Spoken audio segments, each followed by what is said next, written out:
رزق پاک نہیں ہوگا تو باطن روشن نہیں ہوگا. یہ بنیادی بات ہے. اگر رزق پاک نہیں ہے تو میرے حضور نے ارشاد فرمایا کہ ایک بندہ سفر کر کے کعبۃ اللہ کے صحن میں پہنچتا ہے اور کعبے کے پردوں کو تھام رہا ہے, وہ یمد یدیہ, اور لمبے لمبے ہاتھ کر کے کہتا ہے اے اللہ, لیکن اس کا کھانا حرام ہے, اس کا پینا حرام ہے, اس کا لباس حرام ہے, وہ غزیہ بالحرام, اس کو غذا حرام سے دی گئی ہے.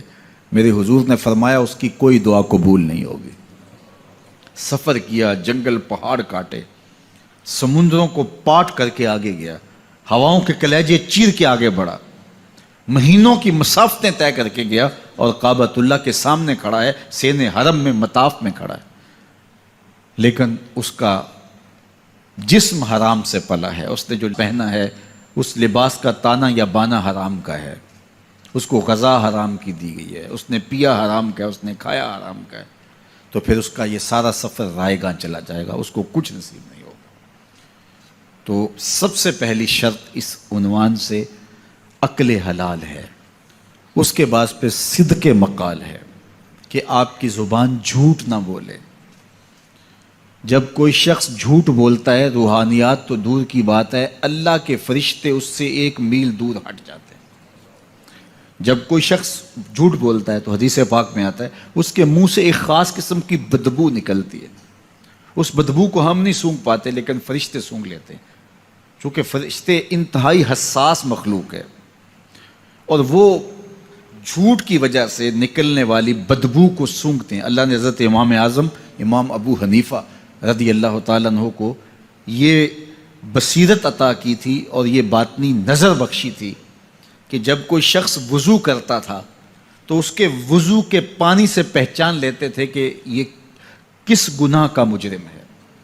جب بندہ وضو کرتا ہے تو وضو سے ہاتھوں کے گناہ جھڑتے ہیں, منہ کے گناہ جھڑتے ہیں, تو وہ وضو کے پانی سے اس بات کو محسوس کرتے تھے.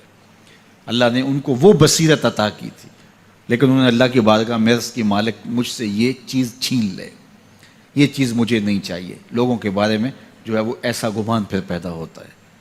تو فرشتوں کو اللہ نے وہ حساس جو ہے وہ پاکیزہ وجود دیا, اور ان کی حس ایسی ہے کہ وہ بدبو جو انسان بولتا ہے اور لفظوں سے جو اثرات نکلتے ہیں وہ محسوس کرتے ہیں.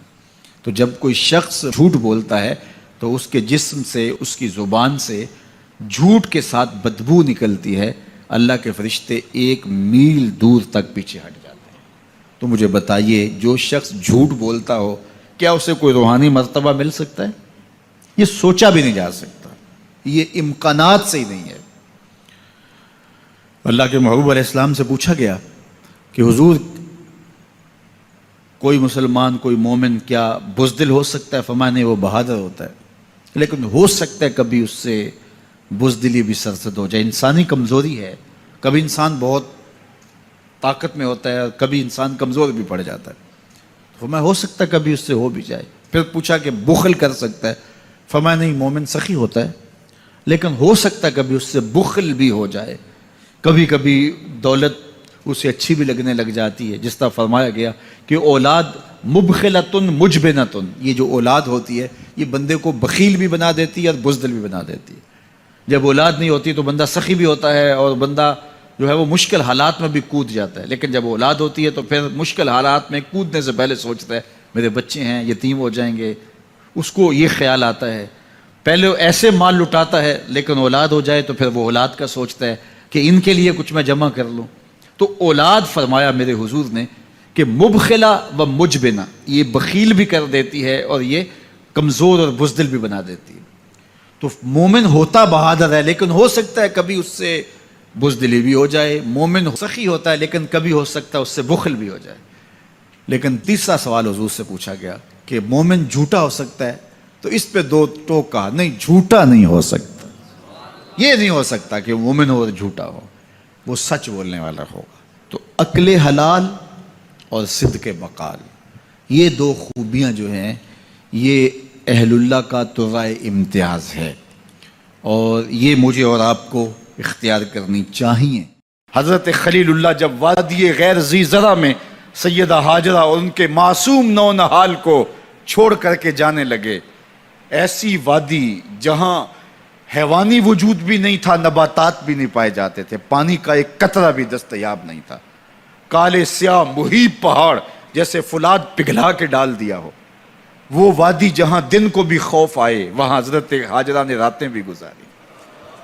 کتنا دردناک لمحہ تھا جب سحری کا وقت ہوا، حضرت خلیل اللہ دعائیں دے کے رخصت ہونے لگے، حضرت ہاجرہ سلام اللہ نے آگے بڑھ کے اپنے شوہر نامدار کا دامن پکڑ لیا، تمسکت بعضیالہ، دامن پکڑ کے بولی میرے شوہر نامدار، اس محیب وادی میں، اس پہاڑوں کے دامن میں جہاں دن کو بھی خوف آئے، نو نہال معصوم کے ہمراہ مجھے چھوڑ کے کہاں جا رہے ہو؟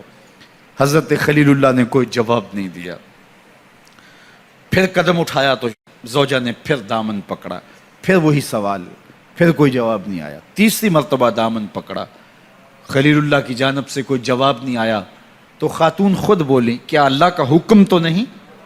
تو حضرت خلیل اللہ نے کہا نعم، ہاں اسی کا حکم ہے۔ حضرت ہاجرہ نے دامن چھوڑ دیا، کہا جائیے، خیر سے جائیے، اگر اس کا حکم ہے وہ ہمیں ضائع نہیں ہونے دے گا۔ جہاں دن نہیں گزارے جا سکتے تھے پھر اس خاتون نے وہاں راتیں بھی کاٹی، وہ وادی جس میں وحشت بھی قدم رکھتی تھی ڈر ڈر کے، جہاں پھرتے تھے آوارہ تھپیڑے بادے سر سر کے، جہاں پر گھاس اگتی ہے، جہاں نہ پھول کھلتے ہیں، مگر وہ سرزمین ہے آسماں بھی جھک کے ملتے ہیں۔ اپنی پاک باز بیوی اور نو نہال بیٹے کو چھوڑ کے حضرت خلیل اللہ دعائیں دے کے رخصت ہو گئے۔ تھوڑا سا توشہ تھا، 2-1 دن کے بعد ختم ہو گیا، پھر ماں کی چھاتی سے دودھ بھی خشک ہو گیا، نو نہال پیاس سے تڑپنے لگا، ماں تو پھر ماں ہوتی ہے، تڑپتی ہوئی ممتا کا دل بے قرار ہوا۔ ایک پتھر کے سائے میں معصوم اسماعیل علیہ السلام کو لٹایا اور پانی کی تلاش میں جبل صفا پہ چڑھی، اطراف میں آسمانوں کی طرف دیکھا، کہیں کوئی پرندے اڑتے دکھائی دیں اور پانی کا نشان ملے اور میں وہاں سے بیٹے کے لیے 2 بوند لے آؤں، لیکن کچھ دکھائی نہیں دیا۔ تا حد نظر پھیلا ہوا آسمان ہی آسمان ہے اور پہاڑ ہی پہاڑ نیچے دکھائی دیتے ہیں۔